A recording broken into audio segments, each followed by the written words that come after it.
أعوذ بالله من الشيطان الرجيم بسم الله الرحمن الرحيم ولو أننا نزلنا إليهم الملائكة وكلمهم الموتى وحشرنا عليهم كل شيء قبلا ما كانوا ليؤمنوا إلا أن يشاء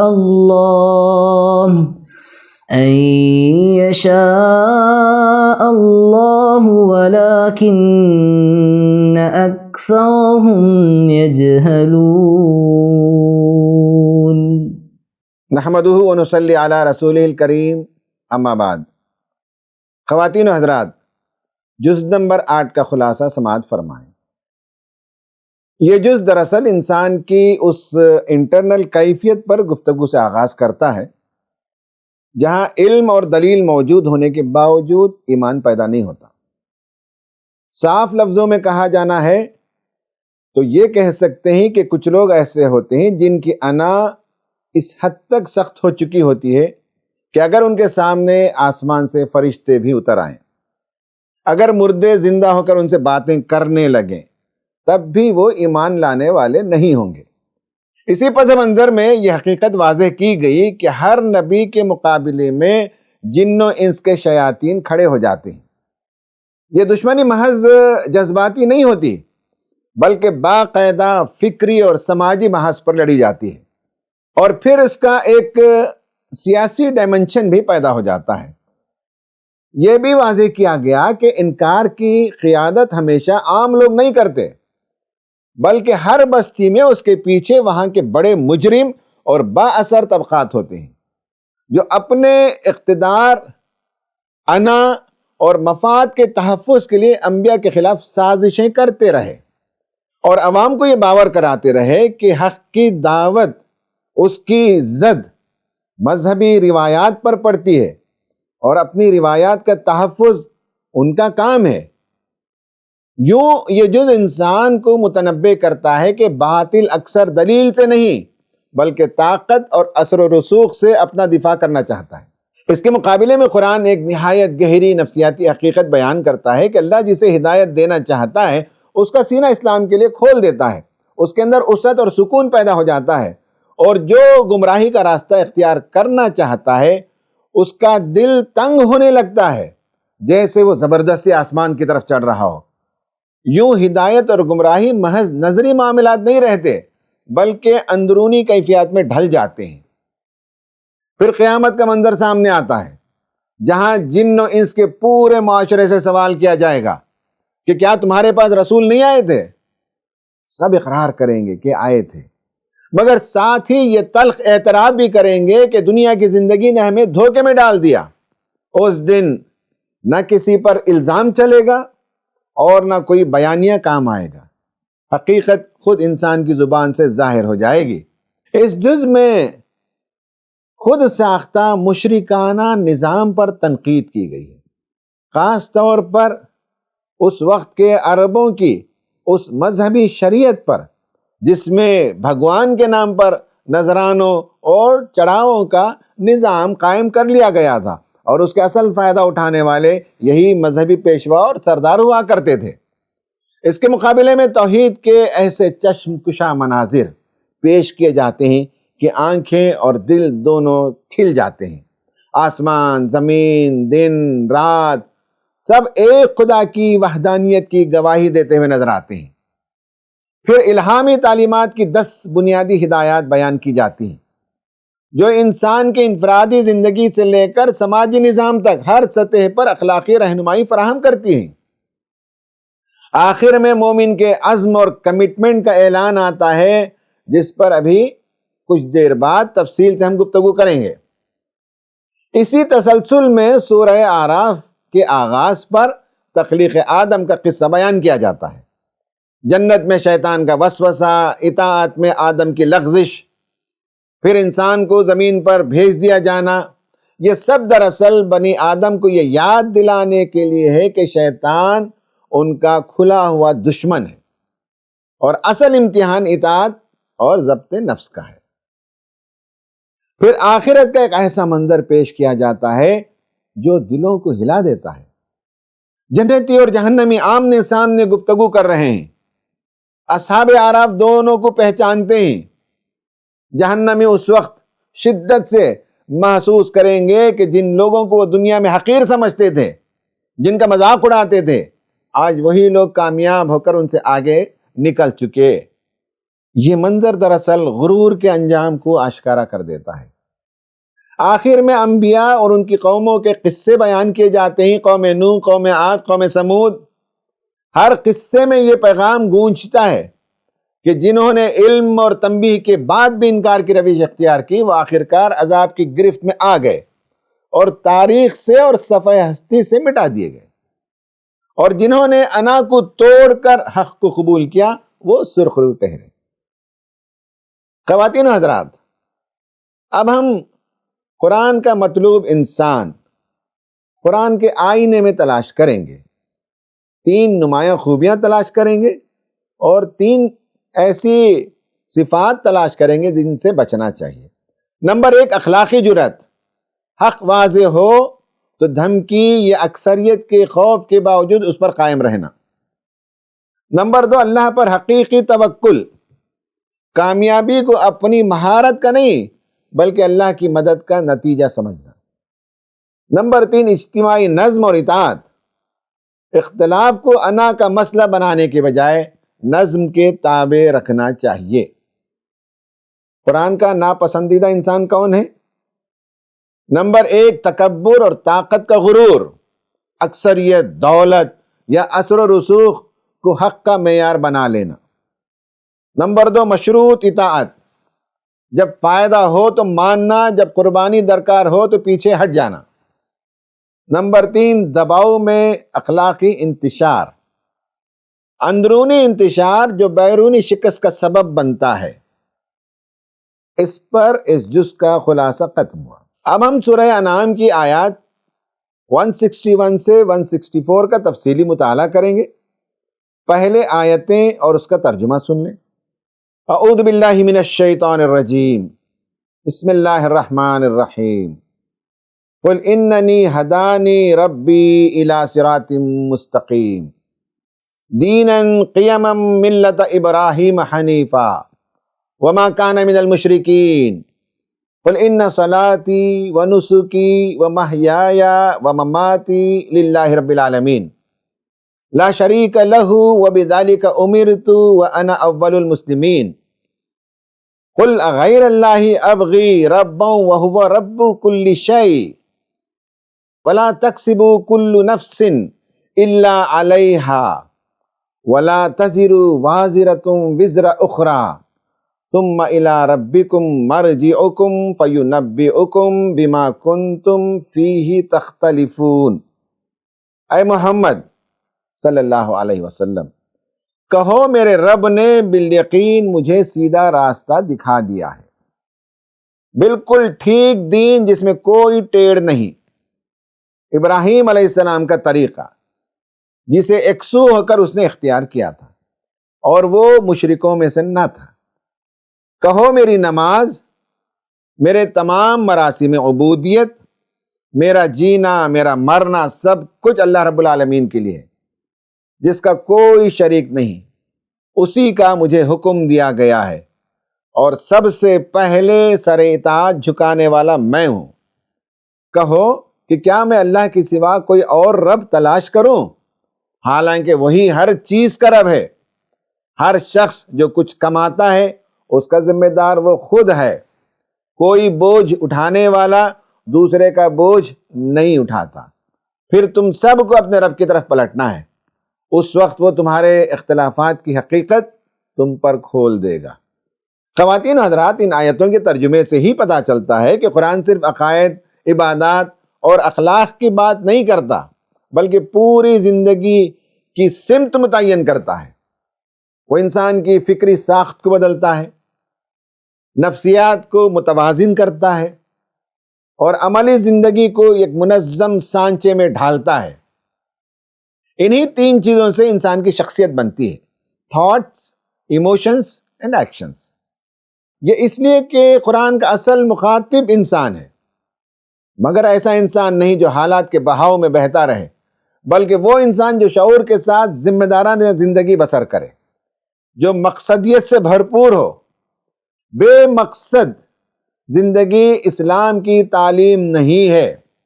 یہی وجہ ہے کہ قرآن جب ہدایت کی بات کرتا ہے تو وہ محض معلومات فراہم نہیں کرتا، بلکہ انسان کے اندر ایک نیا زاویہ نظر دیتا ہے، زندگی کو اخلاقی بنیادوں پر ایک نئی سمت عطا کرتا ہے۔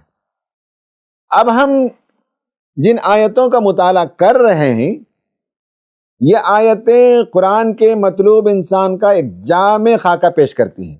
ہم اس رمضان جس مرکزی تھیم کو لے کر چل رہے ہیں، ان میں کہیں کہیں ہم قرآن کے بیان کردہ کسی داستان کے پیرائے میں بات کر رہے ہیں، کہیں تاریخی واقعات کے تسلسل میں ہم سبق لے رہے ہیں۔ یہاں قرآن براہ راست انسان کی داخلی دنیا سے مخاطب ہو رہا ہے۔ بیان کردہ شخصیت کے 4 بنیادی عناصر نمایاں ہوتے ہیں۔ نمبر 1، زندگی کی واضح سمت۔ نمبر 2، مکمل سپردگی۔ نمبر 3، اختیار میں توحید۔ اور نمبر 4، ذاتی جواب دہی۔ یہی 4 عناصر انسان کو نفسیاتی اور اخلاقی شخصیت کی بنیاد بناتے ہیں۔ ان آیات کا اسلوب اعلان کا ہے، ڈکلیریشن کا ہے، مگر یہ اعلان دراصل انسان کے لیے ایک دعوت بھی ہے، دعوت فکر بھی ہے اور دعوت تعمیر ذات۔ اب ہم ان 4 باتوں کو ایک ترتیب سے لیتے اور سمجھتے ہیں۔ نمبر 1، سب سے پہلے قرآن زندگی کی سمت متعین کرتا ہے۔ آیت نمبر 161 میں ارشاد ہوتا ہے کہ ہدایت یافتہ راستہ وہ ہے جو سیدھا ہے، واضح ہے اور جس میں ٹیڑھ نہیں۔ امام فخر الدین رازی اس آیت کی تفسیر میں لکھتے ہیں کہ صراط مستقیم محض عقیدے کا نام نہیں، بلکہ ایک ایسا ہمگیر منہج ہے جو انسان کے عقلی فیصلوں، اخلاقی ترجیحات اور عملی اقدامات کو ایک مرکز پر جمع کر دیتا ہے۔ ان کے نزدیک اصل گمراہی اس وقت پیدا ہوتی ہے جب انسان کی زندگی مختلف سمتوں میں بکھر جائے، کچھ فیصلے خواہش کے تحت ہوں، کچھ معاشرتی دباؤ کے تحت اور کچھ مذہبی دعووں کے تحت۔ صراط مستقیم اس بکھراؤ کا علاج ہے۔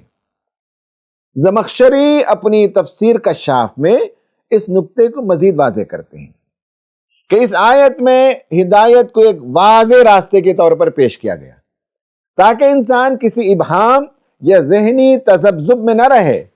ان کے نزدیک قرآن کا اسلوب بیان انسان کو یہ احساس دلاتا ہے کہ اصل مسئلہ علم کی کمی نہیں، بلکہ اصل مسئلہ سمت کی کمی ہے۔ انسان بہت کچھ جان سکتا ہے، مگر اگر یہ معلوم نہ ہو کہ زندگی اسے کس طرف لے کر جا رہی ہے تو وہ علم اس کے لیے بوجھ بن جاتا ہے۔ یہ نقطہ جدید نفسیات میں بھی نہایت اہم سمجھا جاتا ہے۔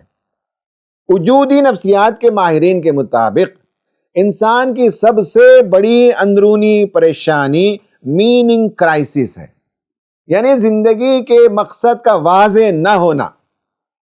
وکٹر فرینکل کے حوالے سے میں کئی مرتبہ اپنی تقریروں میں گفتگو کر چکا ہوں۔ وہ اسے ایگزسٹنشیل ویکیوم کہتا ہے، جہاں انسان سہولتوں کے باوجود بے معنی پن کا شکار ہو جاتا ہے۔ قرآن یہاں انسان کو اس خلا سے نکالتا ہے اور اسے ایک واضح لائف ڈائریکشن، زندگی کی سمت عطا کرتا ہے۔ ہم میں سے بہت سے لوگ ہیں جن کی زندگی محض واقعات کا ایک سلسلہ ہے، واقعات کا ایک تسلسل ہے جس پر انہیں کوئی کنٹرول نہیں، جبکہ قرآن کا مطلوب انسان وہ ہے جو زندگی کو ایک با مقصد سفر سمجھتا ہے۔ نمبر 2، زندگی کی سمت کے تعین کے بعد قرآن انسان سے اگلا مطالبہ کرتا ہے، وہ ہے مکمل سپردگی، کمپلیٹ سبمیشن۔ آیت 162 میں نماز، قربانی، زندگی اور موت سب کو اللہ کے لیے قرار دیا گیا۔ مولانا مودودی رحمت اللہ علیہ یہاں نسک سے مراد محض قربانی نہیں لیتے، بلکہ عبودیت کے تمام مراسم لیتے ہیں۔ یہ آیت دراصل انسان کی شخصیت کے اندر پائی جانے والی تقسیم کو ختم کرتی ہے۔ امام رازی اس آیت کے تحت لکھتے ہیں کہ انسان کی سب سے خطرناک کیفیت یہ ہے کہ وہ عبادت کو الگ خانہ سمجھ لے اور زندگی کو الگ۔ جب ایسا ہوتا ہے تو شخصیت میں تضاد پیدا ہوتا ہے، اور یہی تضاد نفاق کی بنیاد بنتا ہے۔ زمخشری یہاں خاص طور پر لفظ محیا کی طرف توجہ دلاتے ہیں۔ ان کے مطابق قرآن عبادت کو محض مسجد یا مذہبی رسومات تک محدود نہیں کرتا، بلکہ روزمرہ کی زندگی، معاش، تعلقات، فیصلے اور ترجیحات سب کو عبادت کے دائرے میں لے آتا ہے۔ اس طرح دین زندگی کے کنارے پر نہیں بلکہ زندگی کے مرکز میں آ جاتا ہے۔ نفسیات کی زبان میں اسے سائیکالوجیکل کانگروئنس یا انٹیگریشن کہتے ہیں۔ کارل راجرز ایک ماہر نفسیات گزرا ہے۔ اس کے مطابق ذہنی صحت کا انحصار اس بات پر ہے کہ انسان کے بلیفز، ویلیوز اور ایکشنز میں ہم آہنگی ہو۔ اس کو کوہیرنس کہتے ہیں۔ جب انسان ایک جگہ کچھ مانتا ہو اور دوسری جگہ اس کے خلاف جیتا ہو تو اندرونی تناؤ بڑھتا ہے، اضطراب جنم لیتا ہے اور شخصیت کمزور پڑ جاتی ہے۔ قرآن کا مطلوب انسان وہ ہے جس کی زندگی میں یہ تقسیم نہیں ہوتی، وہ ایک ہی اصول کے تحت جیتا ہے، چاہے وہ عبادت ہو یا کاروبار، نجی زندگی ہو یا اجتماعی کردار۔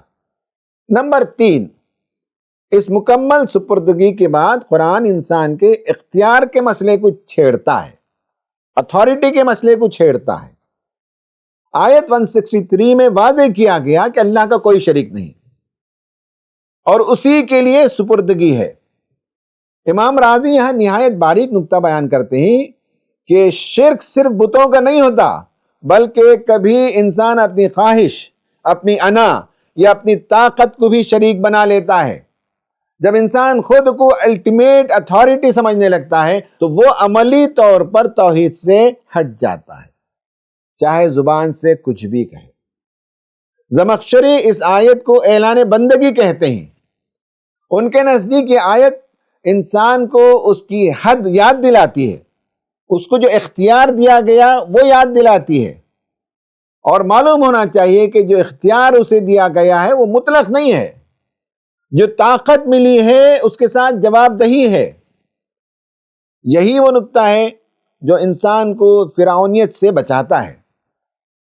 جدید نفسیات اور قیادت کے مطالعے میں یعنی لیڈرشپ اسٹڈیز میں اس تصور کو ایگو ریگولیشن کہا جاتا ہے، یا ڈی سینٹرنگ آف سیلف۔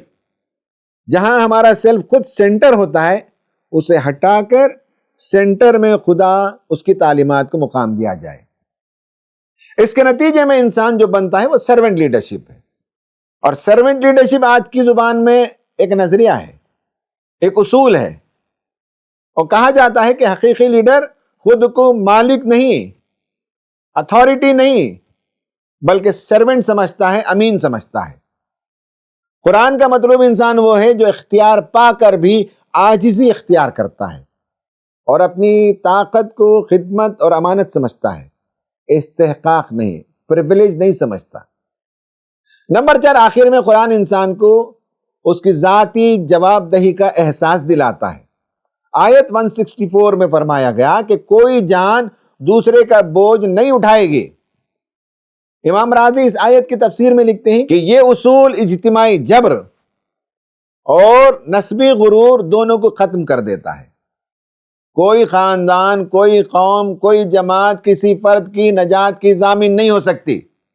ہر انسان کو اپنے عمل کا حساب خود دینا ہے۔ زمخشری اس نقطے کو انسانی آزادی کے پہلو سے دیکھتے ہیں۔ ان کے نزدیک آیت انسان کو اخلاقی خود مختاری عطا کرتی ہے۔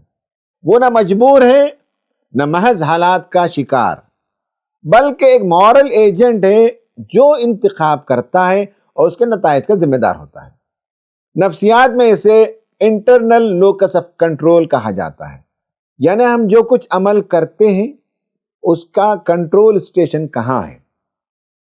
تحقیق بتاتی ہے کہ وہ افراد جو اپنی زندگی کے فیصلوں کی ذمہ داری خود لیتے ہیں زیادہ مضبوط ہوتے ہیں اور زیادہ ریزیلینٹ بھی ہوتے ہیں. ان کی زندگی میں کوئی مقصد نمایاں نظر آتا ہے.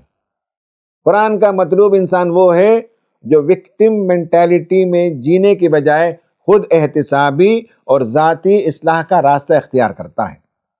ان 4 آیات کو اگر مجموعی طور پر دیکھا جائے تو قرآن ایک ایسا انسانی ماڈل پیش کرتا ہے جس کی بنیاد 4 ستونوں پر قائم ہے: واضح سمت زندگی، مربوط اور یکجا شخصیت، توحید کے تحت منضبط اختیار اور ذاتی جواب دہی.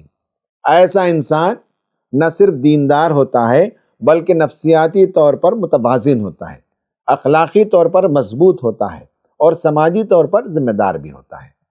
یہی وہ انسان ہے جسے قرآن زمین پر خلافت کے لیے تیار کرتا ہے.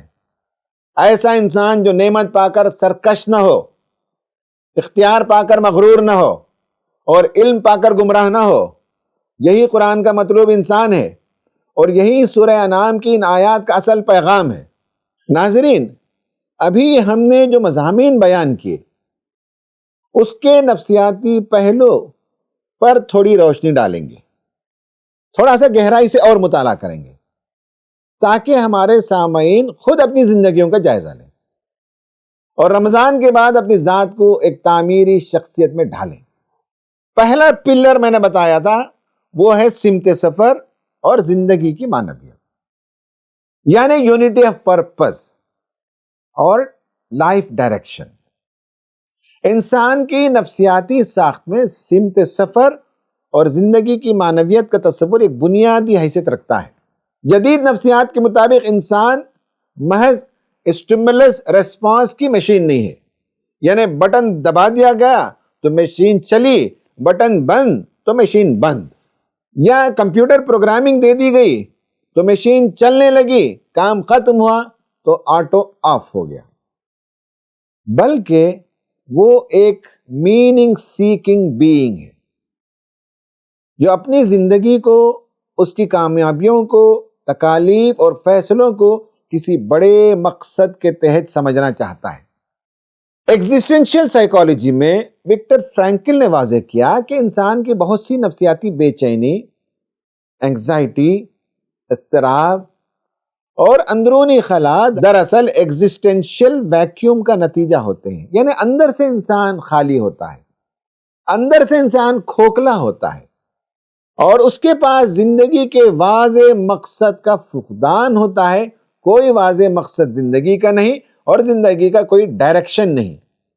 اس طرح گول اورینٹیشن تھیوری ایک اور نظریہ بتاتا ہے کہ جب فرد کے پاس زندگی گزارنے کا کوئی بڑا ہدف ہو اور اسے پانے کے لیے گہرے اقدار اس کے پاس موجود ہوں تو وہ اپنے آپ سے متحرک رہتا ہے، جسے ہم کہتے ہیں انٹرنسک موٹیویشن. اس کی حرکت اور سرگرمی کی مشین کو جاری رکھنا اسی انٹرنسک موٹیویشن کے ذریعے سے ہوتا ہے. اسے کسی تعریف اور ستائش یا عہدے اور منصب کام پر نہیں لگاتے. ایسے لوگوں کو اپنی زندگی پر قابو ہوتا ہے اور وہ سیلف ریگولیٹنگ ہوتے ہیں، ان کے اندر ریزیلینس ہوتا ہے. جو لوگ اپنی زندگی کو معنویت متعین کرتے ہیں وہ زمین سے جڑے رہتے ہیں اور ان کے اندر جس چیز کو اپنا مقصد زندگی بنایا اس میں مہارت پیدا کرتے ہیں. ایسے لوگوں کی شخصیت صحت مند انداز میں نشوونما پاتی ہے، جن کے پاس ایک واضح لائف نیریٹو ہو، ایک ایسا داخلی بیانیہ جو اسے یہ احساس دے کہ وہ کیوں جی رہا ہے، کس سمت میں بڑھ رہا ہے، اس کے فیصلے کسی بڑے معنی سے جڑے ہوئے ہیں کہ نہیں ہیں. دوسرا پلر میں نے کہا اسے ہم کہہ سکتے ہیں ٹوٹل انٹیگریشن، یعنی جامع شخصیت.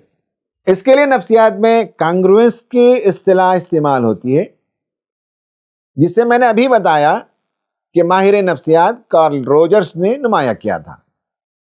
انسان کی اس کی اندرونی ہم آہنگی یہ بہت اہم ہے، جس میں اس کے بلیفز ہیں، اس کے ویلیوز ہیں، اس کے بیہیویئرز ہیں، ایک دوسرے سے متصادم نہ ہوں، آپس میں وہ ٹکرائیں نہیں بلکہ ایک ہی سمت میں حرکت کر رہے ہوں.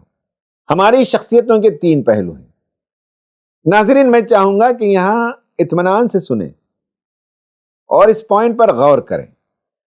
نمبر 1 ایکچوئل سیلف ہوتی ہے ہماری شخصیت میں، دوسری چیز ریئل سیلف، اور تیسری چیز آئیڈیل سیلف۔ ایکچوئل سیلف کیا ہے؟ ایکچوئل سیلف اس شخصیت کو کہا جاتا ہے جو انسان اس وقت عملی طور پر جی رہا ہوتا ہے۔ اس میں اس کے موجودہ رویے، اس کی موجودہ عادتیں، اس کے رد عمل کا طریقہ، ایکشن اینڈ ری ایکشن، اس کے فیصلے اور ڈیسیشنز، اس کی موجودہ لائف سٹائل، یہ سب اس میں شامل ہوتے ہیں۔ ریئل سیلف انسان کی وہ اندرونی شناخت ہے جو اس کی اصل اقدار اور فطری میلانات اور ضمیر سے جڑی ہوئی ہوتی ہے، یعنی وہ ریئل میں جو انسان گہرائی میں خود کو سمجھتا ہے کہ میں یہ ہوں اور وہ بننا چاہیے۔ بہت سے لوگ جو سمجھتے ہیں کہ میں یہ ہوں وہ بن نہیں پاتے اور وہ ایکچوئل سیلف کی زندگی بسر کرتے ہیں، ریئل سیلف میں جا ہی نہیں پاتے۔ تیسرا ہے آئیڈیل سیلف۔ دراصل وہ شخصیت ہے جو انسان کی نگاہ میں رول ماڈل کی حیثیت رکھتی ہے اور انسان اس نمونے پر خود کو ڈھالنا چاہتا ہے۔ اس کوشش میں وہ اپنی حقیقی شخصیت یعنی ریئل سیلف تک پہنچ جاتا ہے۔ اب آپ سمجھ لیجئے کہ ایکچوئل سیلف سے آدمی نے سفر شروع کیا اور آئیڈیل سیلف تک پہنچنا چاہتا ہے، لیکن بیچ میں کسی جگہ اگر وہ رک جائے جو ریئل سیلف ہو تو وہی اصل میں اسے بننا چاہیے تھا۔ جب انسان کا ایکچوئل سیلف اور ریئل سیلف ایک دوسرے کے قریب ہوتے ہیں تو شخصیت میں استحکام پیدا ہوتا ہے اور داخلی کشمکش کم ہو جاتی ہے۔ ایسی ہم آہنگی کی صورت میں انسان کی اضطرابی کیفیت کم ہو جاتی ہے، گناہ کا احساس ہلکا ہو جاتا ہے اور نفسیاتی دباؤ گھٹ جاتا ہے اور زیادہ انٹیگریٹی کے ساتھ انسان زندگی جیتا ہے۔ قُلْ إِنَّ صَلَاتِي وَنُسُكِي وَمَحْيَايَ وَمَمَاتِي لِلَّهِ رَبِّ الْعَالَمِينَ سے ایسی ہی شخصیت مقصود ہے۔ نمبر 3 خدا کے اقتدار اعلیٰ کو تسلیم کرنا، الٹیمیٹ اتھارٹی۔ یہ تصور نفسیات کے ایگو ریگولیشن یا ڈی سینٹرنگ آف سیلف کے آئیڈیا سے گہرا تعلق رکھتا ہے۔ ایگو ریگولیشن سے مراد انسان کی وہ صلاحیت ہے جس کے ذریعے وہ اپنی انا، اپنی خواہش، اپنی برتری اور اقتدار کے احساس پر قابو رکھتا ہے، کنٹرول رکھتا ہے، تاکہ فیصلے جذباتی خود پسندی کے بجائے شعوری ہوں اور ریسپانسبل ہوں۔ ڈیسینٹنگ آف سیلف اس سے قدم آگے جا کر انسان کو خود اپنی ذات کو کائنات کا مرکز سمجھنے سے نکال دیتا ہے اور کسی بڑے مقصد یا اخلاقی نظام کے تابع کر دیتا ہے۔ جب لیڈر اس داخلی تربیت سے گزرتا ہے تو اس کی قیادت انا پر مبنی نہیں رہتی بلکہ امانت پر مبنی ہو جاتی ہے۔ جدید لیڈرشپ سائیکالوجی میں اس تصور کو سرونٹ لیڈرشپ کہا جاتا ہے، جہاں لیڈر اختیار کو ملکیت نہیں بلکہ ذمہ داری سمجھتا ہے، طاقت کو کنٹرول کے بجائے خدمت کا ذریعہ بناتا ہے اور اپنی ذات کے فروغ کے بجائے لوگوں کی نشوونما اور مقصد کی تکمیل کو ترجیح دیتا ہے۔ ایسی قیادت میں اثر و رسوخ خوف سے نہیں بلکہ اخلاقی وقار اور کردار کی مضبوطی سے پیدا ہوتا ہے۔ قُلْ أَغَيْرَ اللَّهِ أَبْغِي رَبًّا وَهُوَ رَبُّ كُلِّ شَيْءٍ سے ایسی ہی شخصیت کی تعمیر مطلوب ہے۔ نمبر 4 احساس مظلومیت کے بجائے ذمہ داری قبول کرنا، پرسنل اکاؤنٹیبلٹی۔ یہ اصول نفسیات کے معروف تصور لوکس آف انٹرنل کنٹرول سے پوری طرح مطابقت رکھتا ہے۔ اس کا مطلب یہ ہے کہ انسان کی فکر، جذبات، رویوں اور فیصلے کس مرکز سے صادر ہوتے ہیں، یہ امپورٹنٹ کوشچن ہے۔ انا کے مرکز سے یا فطرت سلیمہ کے مرکز سے اور اطاعت رب کے جذبے سے؟ اسی ادراک کے باعث ایسے افراد مشکلات اور سیٹ بیکس کو فیلیور نہیں سمجھتے بلکہ انہیں سیکھنے کے مواقع سمجھتے ہیں۔ وہ کہتے ہیں کہ یہ سب ہمارے لیے لرننگ اپرچونٹیز ہیں، جس سے ان میں نفسیاتی صحت پیدا ہوتی ہے۔ ایسے افراد بحران کے وقت، کرائسس کے وقت جلد ٹوٹنے کے بجائے خود کو دوبارہ منظم کر لیتے ہیں، چونکہ یہ افراد ذمہ داری کو باہر منتقل نہیں کرتے، اس لیے ان کی زندگی میں شکایات کم، الزام تراشی نہیں ہوتی، اور وہ وکٹم مینٹیلٹی کی زندگی نہیں جیتے۔ وَلَا تَزِرُ وَازِرَةٌ وِزْرَ أُخْرَى سے مراد یہی اکاؤنٹیبلٹی قبول کرنا ہے۔ خواتین و حضرات، آج کے اس پارے میں اتنی باتیں آپ کے سامنے پیش کرنی تھی۔ اللہ تعالیٰ سے دعا ہے کہ اللہ تعالیٰ ہمیں قرآن کے سائے میں اپنی شخصیت کو پروان چڑھانے کی توفیق عطا فرمائے۔ آمین۔ وآخر دعوانا ان الحمد للہ رب العالمین۔